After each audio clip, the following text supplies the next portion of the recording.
Hello everyone, कैसे हैं आप सभी। मैं आशा करता हूं कि आप सभी अच्छे होंगे, आप सभी की पढ़ाई भी अच्छे से चल रही होगी। पढ़ाई तो अच्छे से चल रही होगी क्योंकि एग्ज़ाम का कुछ पता नहीं है कि एग्ज़ाम कब होंगे कब नहीं होंगे। लेकिन बीएससी सेकेंड ईयर के हो सकता है कि एग्ज़ाम हो इस बार, क्योंकि फर्स्ट ईयर में आप सभी प्रमोट हो गए थे। लेकिन इस बार इतना आसान नहीं है कि आप प्रमोट हो सकें।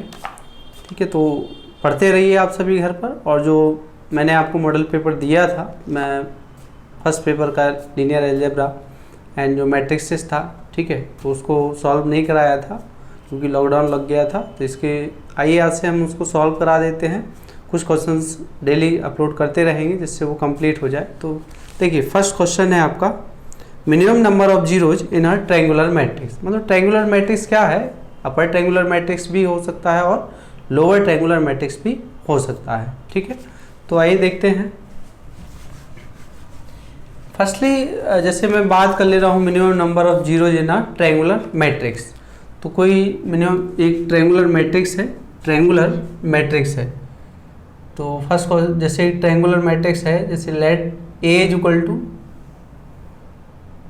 1 2 3 2 5 3 0 0 0। ये कौन सा मैट्रिक्स है? Which is a upper triangular matrix. कौन सा है? अपर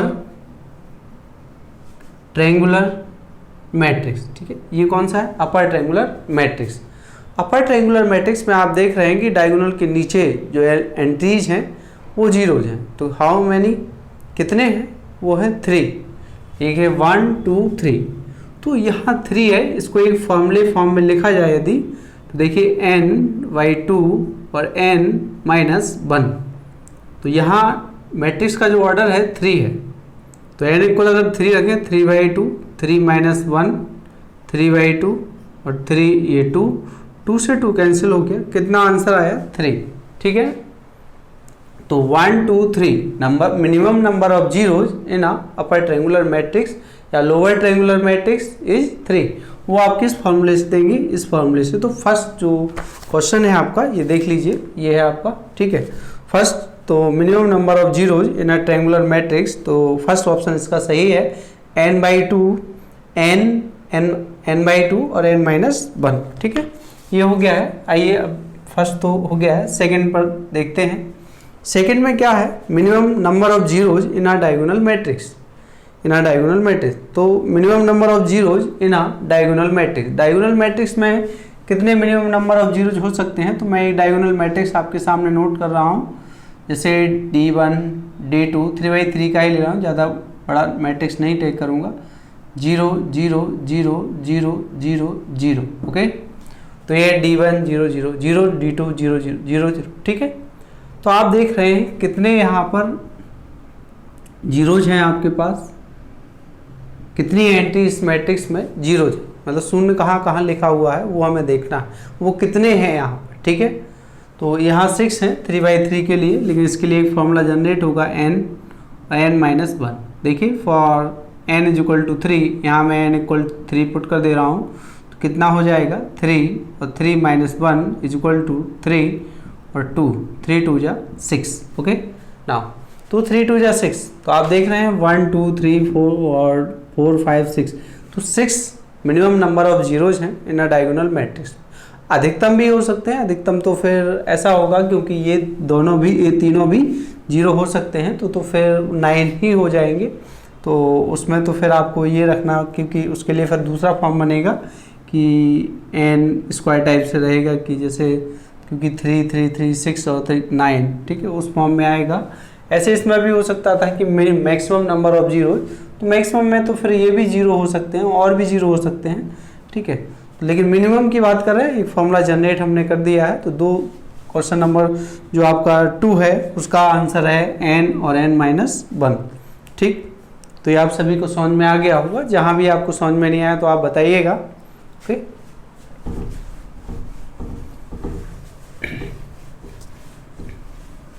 दो क्वेश्चन कंप्लीट हो गए हैं। अब देखिए थर्ड क्वेश्चन है आपका। थर्ड देख लीजिए। तो थर्ड है यहाँ पर एक मैट्रिक्स दिया है, as involutory matrix is given by A is equal to. यहाँ जो मैट्रिक्स आपको गिवन है वो कंफ्यूज करने के लिए मैट्रिक्स दिया है। Then the inverse of a/2 will be, तो a/2 का a क्या है, तो a है involutory matrix, it means a square is equal to identity matrix, और ये दिया है तो देन इनवर्स पूछा गया है, a/2 का इनवर्स हमें फाइंड करना है। क्या फाइंड करना है, a/2 का इनवर्स।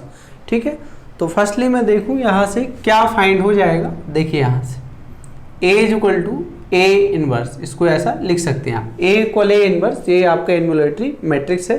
ठीक है, नाउ इसकी बात करते हैं, तो यहाँ से आप देखें ये हो जाएगा 2 और a इनवर्स, इसका सॉल्यूशन क्या होगा भाई, 2 और पावर -1, तो न्यूमरेटर में a इनवर्स और 2a इनवर्स। a इनवर्स किसके इक्वल है, a के इक्वल है। a इनवर्स किसके इक्वल है, a के इक्वल, a इनवर्स a के इक्वल है, इसलिए 2a हो गया। ठीक है, आप अपनी सीट में देखिएगा सभी। तो जो क्वेश्चन नंबर 3 है उसका भी फर्स्ट आंसर आपका सही हो गया है। Now if a and b, number question number 4 की बात करें, क्वेश्चन नंबर 4, क्वेश्चन नंबर 4 आपका a है। ठीक है, question number 4, if a and b are symmetric matrix then a and b symmetric हैं। क्वेश्चन नंबर 4 की बात कर रहे हैं, a सिमेट्रिक है, it means a transpose is equal to a, b भी सिमेट्रिक है, b transpose is equal to b, then A B A का whole transpose, A B A का होल ट्रांसपोज, मतलब हमें चेक करना है क्या ए बी सिमेट्रिक होगा कि स्क्यू सिमेट्रिक होगा या और कुछ होगा। देखते हैं यहाँ से, तो ए ट्रांसपोज, बी ट्रांसपोज और ए ट्रांसपोज, ए के इक्वल है और बी बी के इक्वल है, ए के इक्वल है, तो ये तो यही मिल रहा है।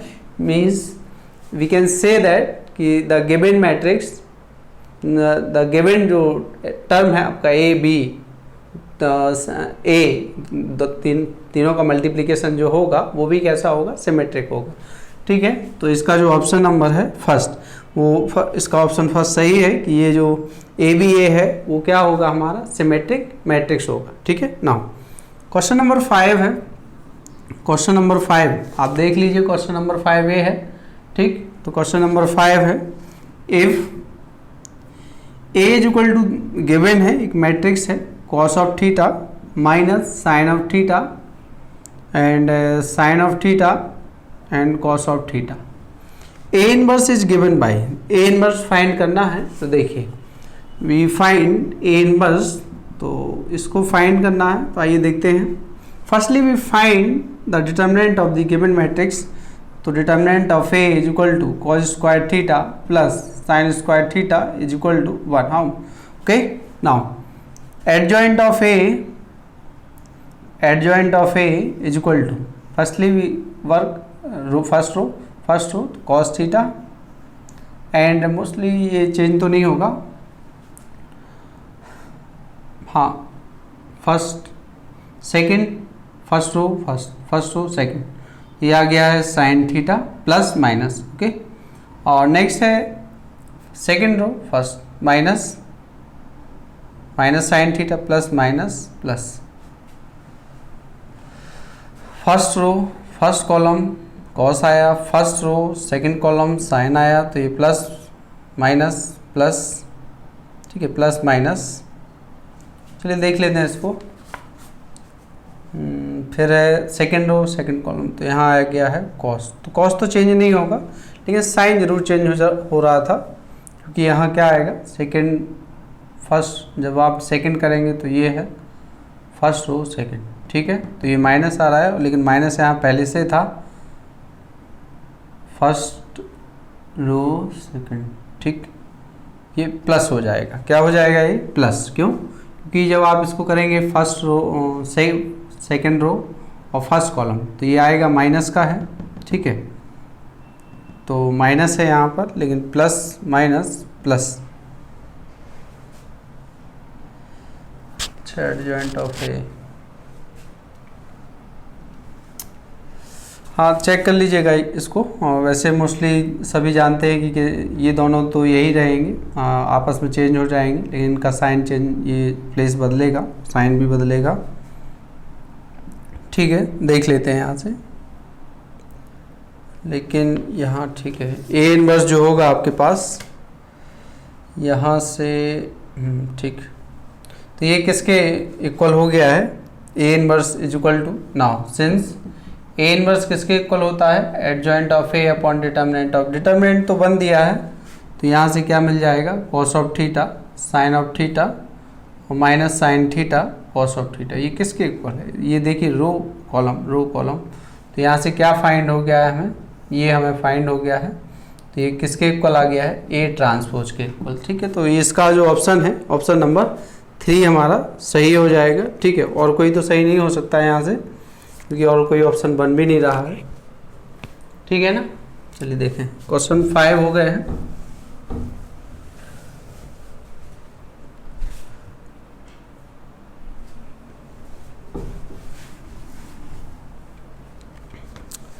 नेक्स्ट है क्वेश्चन नंबर 6 दिया है। देखिए क्वेश्चन नंबर 6 है, ये क्वेश्चन नंबर 6 है, ये आप सभी के पास सीट होगी। तो क्वेश्चन नंबर 6 है, इसमें एक मैट्रिक्स दिया है ए इज इक्वल टू एक मैट्रिक्स गिवन है 1 A 0 1। ठीक है, तो then A of power n इज, A ऑफ पावर n आपसे फाइंड करने को कहा जा रहा है कि A ऑफ पावर n मतलब A जो मैट्रिक्स है उसका n टाइम मल्टीप्लिकेशन कितना होगा। तो आइए देखते हैं। Firstly we find A square. Now A into A is equal to 1 A 0 1 और A 1 A 0 1, तो मल्टीप्लिकेशन तो 1 और 0 A 2A 1। आप देख रहे हैं कि जहां पर A था, जब आपने स्क्वायर किया है तो वहां कितना आया है, A के साथ 2 का मल्टीप्लिकेशन हो गया है। A के साथ क्या हो गया है, 2 का मल्टीप्लिकेशन। ओके, तो अगर मैं A ऑफ पावर 3 करूं तो यहाँ 1 0 3A 1 आएगा। A of power n so n करूं तो 1 n A, जहाँ 3 है वहाँ n 0 1। ठीक है, तो ये हमारा आंसर हो गया। तो इसका 6 का भी फर्स्ट आंसर हमारा सही है, उसको आप टिक कर लीजिए। ओके, नाउ क्वेश्चन नंबर 7 की बात करें। If A and B are invertible matrix which of the following is not correct, मतलब कौन सा ऑप्शन आपका सही नहीं है। और 4 ऑप्शन दिए हैं। Adjoint of A is equal to determinant of A into A inverse, determinant of A inverse is equal to determinant of का होल इनवर्स। और थर्ड ऑप्शन है कि A प्लस बी का whole inverse is equal to B inverse plus A inverse. And fourth है आपका A B का whole inverse बराबर B inverse और A इनवर्स। ठीक है, तो ये देखिए आप, ये दिया है आपको सामने। ठीक है, ये है। तो आप देखें इसमें, जैसे जो फर्स्ट ऑप्शन है, फर्स्ट ऑप्शन आपका करेक्ट है, क्योंकि जो फॉर्मूला आप सभी पढ़े हैं, A inverse adjoint of A upon determinant of A, तो अगर इसका मल्टीप्लिकेशन कर देते हैं इसमें तो वो ऑप्शन नंबर फर्स्ट बन जाएगा। ठीक है, और डिटर्मिनेंट ऑफ A इनवर्स, जो A इनवर्स का डिटर्मिनेंट आएगा वो किसके इक्वल होगा, डिटर्मिनेंट A का होल इनवर्स के इक्वल होगा। वो मैं आपको बता दे रहा हूँ कैसे।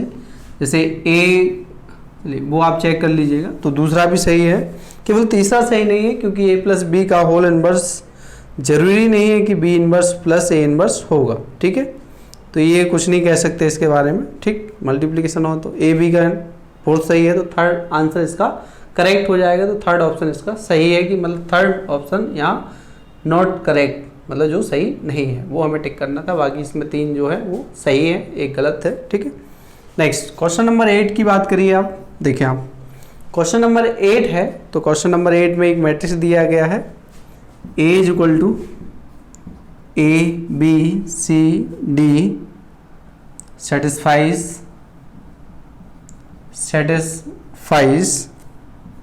the equation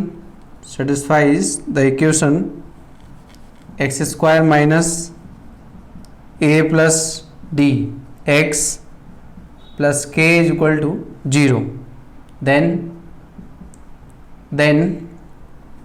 अब आप देखें, A एक मैट्रिक्स दिया है और satisfy the equation x square minus A plus D into x plus के इज इक्वल टू 0, देन क्या रिलेशन होगा। 4 ऑप्शन दिए हैं कि यहाँ के का वैल्यू कितना आएगा। ठीक है, तो के का वैल्यू आप सभी पढ़े हैं केले हैमिल्टन थ्योरम, ऐसे डायरेक्टली मैं पुट कर दे रहा हूँ कि यहाँ a माइनस लैम्डा होगा, b होगा, c डी माइनस लैम्डा होगा। तो अगर यहाँ मल्टीप्लिकेशन किया है, वैसे एक क्वाड्रेटिक इक्वेशन है, क्वाड्रेटिक इक्वेशन आप सभी जानते हैं कि अगर जो अल्फ़ा प्लस बीटा तो लास्ट में जो होता है अल्फ़ा इंटू बीटा। तो वैसे मैं इसको करके बता दे रहा हूँ, ये डिटर्मिनेंट कैरेक्टरिस्टिक इक्वेशन है, जीरो के इक्वल लिख दे रहा हूँ इसको। तो A minus lambda D minus lambda और माइनस के B C is equal to zero. ठीक है, B C is equal to zero. चलिए देख लेते हैं इसको क्या आएगा इसमें, बी सी। ठीक है,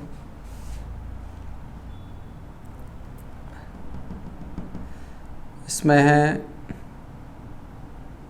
D A minus lambda minus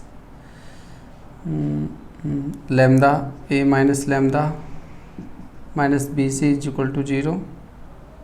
तो A D minus A lambda D lambda minus के ए लैम्डा प्लस के लैम्डा स्क्वायर और माइनस का बी सी। ठीक है,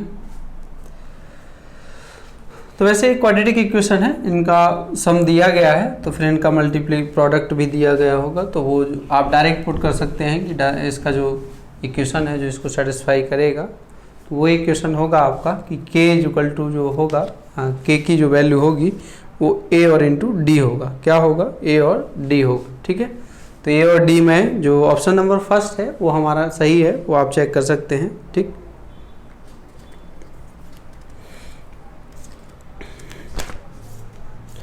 क्वेश्चन नंबर 9 है, if A and B are non singular matrices दिए हैं, इट मीन्स जिनका डिटर्मिनेंट जीरो नहीं है, of same order, then adjoint of A B is, adjoint of A B is. तो एडजॉइंट ऑफ ए बी में क्या होगा, adjoint of A into B बराबर adjoint of B into adjoint of A. Adjoint of A B equal to, ये याद रखिएगा, ये होता है अगर आप कोई छोटा 2×2 का मैट्रिक्स लेंगे, उसकी हेल्प से आप दो मैट्रिक्स का मल्टीप्लिकेशन करने के बाद उनका जो एडजॉइंट आएगा वो adjoint of B into adjoint of A. ये नहीं कर देना कि adjoint of A into B, क्योंकि आप सभी जानते हैं कॉम्यूटेटिव लॉ होल्ड नहीं होता है मल्टीप्लिकेशन। ओके ना, तो इसमें जो ऑप्शन फर्स्ट है वो आपका करेक्ट है। नेक्स्ट क्वेश्चन नंबर 10 की बात करते हैं। तो क्वेश्चन नंबर 10 में आप देख लीजिए, ये दिया है क्वेश्चन नंबर 10 है। तो क्वेश्चन नंबर 10 है, let A is equal to, एक मैट्रिक्स गिवन है, हमें ये बताना है कि इसमें क्या रिलेशन है, ए इनवर्स। इट मीन्स हम ए इनवर्स कब फाइंड कर सकते हैं, तो क्या कंडीशन होगा वो हमें देखना है। A is equal to x plus mu x x and x plus mu x x x और x plus mu. What is condition A inverse exist if. तो ए इनवर्स कब एग्जिस्ट कर रहा होगा वो हमें चेक करना है। तो आइए देखते हैं क्या कंडीशन है। ए इनवर्स एग्जिस्ट करने का मतलब है कि हम इसका डिटर्मिनेंट फाइंड कर लेते हैं कि क्या नहीं होना चाहिए। ठीक है, तो अगर मैं इसका डिटर्मिनेंट फाइंड करूं तो determinant of A is equal to x plus mu x x x x plus mu x एक्स, डिटर्मिनेंट नॉन जीरो हो और क्या मतलब है। ठीक है, एक्स एक्स प्लस म्यू। तो आप देख रहे हैं कि number of row and number of column जितने भी हैं उन सभी में एक्स प्रेजेंट है, तो मैं कॉलम ऑपरेशन यहाँ यूज कर ले रहा हूँ या फिर रो ऑपरेशन यूज कर सकते हैं, वो कोई दिक्कत। तो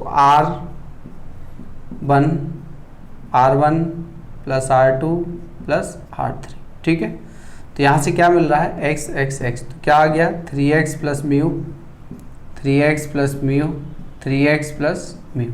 okay, x x x plus mu x x x plus mu not equal to zero. तो here we can say we see that 3x plus mu common by first row, so then so 3x plus mu 1 1 1 not equal to zero, क्योंकि हमें inverse find exist कराने के लिए zero के equal ना नहीं होना चाहिए। X x x plus mu x x plus, ठीक है। अब हमें ज़्यादा कंडीशन फाइंड नहीं करना है क्योंकि ये जीरो नहीं होना चाहिए, ये क्या नहीं होना चाहिए, ये जीरो नहीं होना चाहिए, क्योंकि अगर ये जीरो हो गया, ये अगर जीरो हो गया तो फिर इसका मतलब ये है कि ये जीरो, अगर ये जीरो हो गया वो तो जीरो नहीं है, ठीक है। अब वैसे भी मैं चेक कर ले रहा हूँ, अब ये इन दोनों को मैं जीरो बना सकता हूँ, उसकी हेल्प से फिर देख सकते हैं कि आप क्या फाइंड होगा क्या नहीं होगा, ठीक है।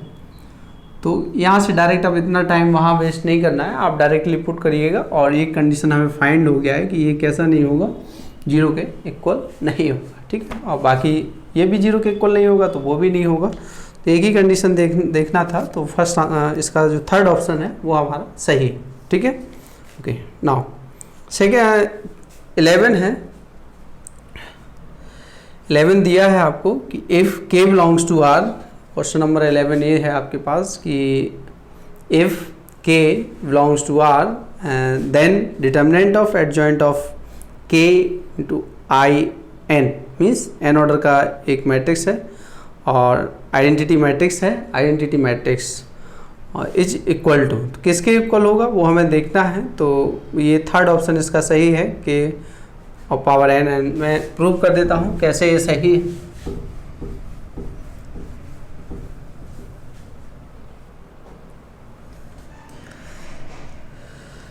के कोई नंबर है, के बिलोंग्स टू आर, ठीक है, रियल नंबर है, और आई एन की बात कर रहे हैं तो आइडेंटिटी मैट्रिक्स है, तो आइडेंटिटी मैट्रिक्स, ठीक है ना, आइडेंटिटी मैट्रिक्स। मैं यहाँ k इज इक्वल टू ज़्यादा बड़ा नंबर तो नहीं टेक करूँगा, 2 टेक कर ले रहा हूँ और i को भी मैं 2 टेक, n को भी 2 टेक कर रहा हूँ, तो ये हमारा i2 बनेगा, ठीक। चलिए देखते हैं कि adjoint of I n, firstly पहले तो k इंटू i2 मैं फाइंड करूँ तो यहाँ आएगा 2 और ये है i2 मीन्स 1 0 0 1, ये हो गया आपके पास कितना 2 0 0 और 2, एक मैट्रिक्स हमें इस तरीके से फाइंड हो गया है, ठीक है। अब हम देखते हैं इसका हमें क्या फाइंड करना है, एडजॉइंट ए निकालना है। तो एडजॉइंट ऑफ ए जो हमें फाइंड करना है, इसके लिए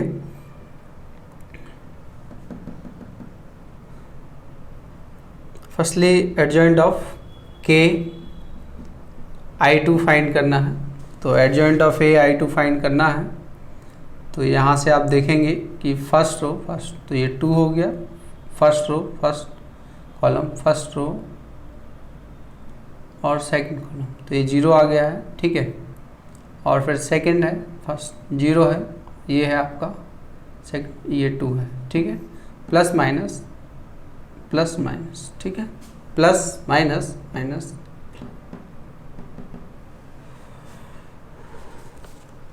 या वैसे भी देख सकते हैं कि अगर आपको एडजॉइंट फाइंड करने में दिक्कत हो रहा है तो मैं a11 फाइंड कर दे रहा हूँ पहले कि -1 और पावर 1 + 1, ठीक है, फर्स्ट, तो ये तो 2 आ गया है, तो 2 है, तो ये 2 है। a12 की बात करें तो -1 और पावर 1 + 2 है, तो फर्स्ट रो है, सेकंड कॉलम है, तो सेकंड कॉलम में तो यहाँ 0 बच रहा है, तो 0 आएगा। a21 -1 और पावर 2 + 1, तो ये है, सेकंड रो है, फर्स्ट कॉलम है, तो यहाँ भी 0 है, तो ये 0 है। और a22 की बात करें तो -1 और पावर 2 + 2 है, ये 2 है, तो ये 2 है प्लस का 2। एक मैट्रिक्स जनरेट कर दे रहा हूँ कि a11 a12 a21 a22 is equal to 2 और a10 और ये है आपका 0 और 2, ठीक है। लेकिन एडजॉइंट ऑफ ए जो होगा हमारा, adjoint of A is equal to B transpose, ठीक है। तो 2 0 0 2 का ट्रांसपोज, तो बराबर आएगा 2 0 0 और 2, वही रहेगा, कोई दिक्कत नहीं है, ठीक है। अब हमें क्या फाइंड करना है, इसका डिटर्मिनेंट फाइंड करना है, ठीक है। तो now determinant of adjoint of A बराबर, डिटर्मिनेंट फाइंड कर रहे हैं तो 2 0 0 2 और ये है हमारा 4। तो तो इसका डिटर्मिनेंट 4 आ रहा है क्योंकि, लेकिन जो ऑप्शन में आंसर दिया है वो एक रियल नंबर सिस्टम में दिया है, वो एक k के फॉर्म में है, तो उसको हमें देखना है वो n के फॉर्म में है। ठीक है, तो यहाँ 2/2 की बात किए हैं देखिए। तो देखिए मैं थर्ड में ऑप्शन में पुट करता हूँ। थर्ड का जो ऑप्शन है वो देखिए आप k हमारा 2 है तो 2 लिए हैं, n भी 2 लिए हैं तो 2 माइनस का 1। ठीक है, तो ये कितना हो गया है 2 को पावर 2 बराबर 4। तो फर्स्ट आंसर हमारा सही है, क्योंकि उसमें अगर हम क्योंकि इसका देखो 4 आ रहा है तो 4 इसके इक्वल हो गया है, क्योंकि अगर आप k इक्वल 2 रख रहे हैं, n इक्वल 2 रख रहे हैं तो बाकी कोई मैच नहीं करेगा, केवल थर्ड ऑप्शन मैच कर रहा है, तो ये हमारा आंसर सही है। ठीक है,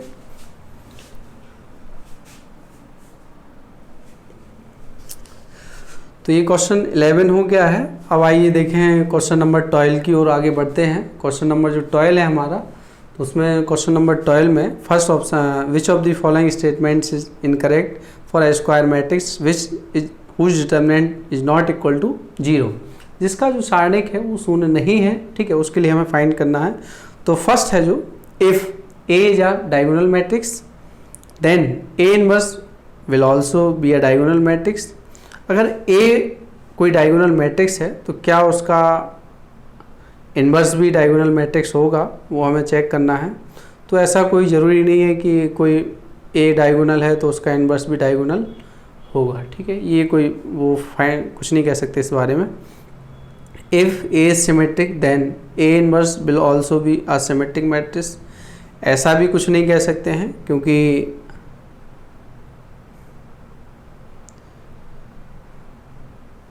अच्छा हम इनकरेक्ट ऑप्शन को ढूंढना था। ठीक है, फर्स्ट आपका भी सही था कि फर्स्ट जो ऑप्शन है वो करेक्ट है। ए डायगोनल मैट्रिक्स है तो उसका इनवर्स भी डायगोनल होगा, ये करेक्ट है, हमें इनकरेक्ट ढूंढना है। सेकंड है ए सिमेट्रिक है तो उसका इनवर्स भी सिमेट्रिक होगा हमेशा। ठीक है, तो दो हमारे सही है।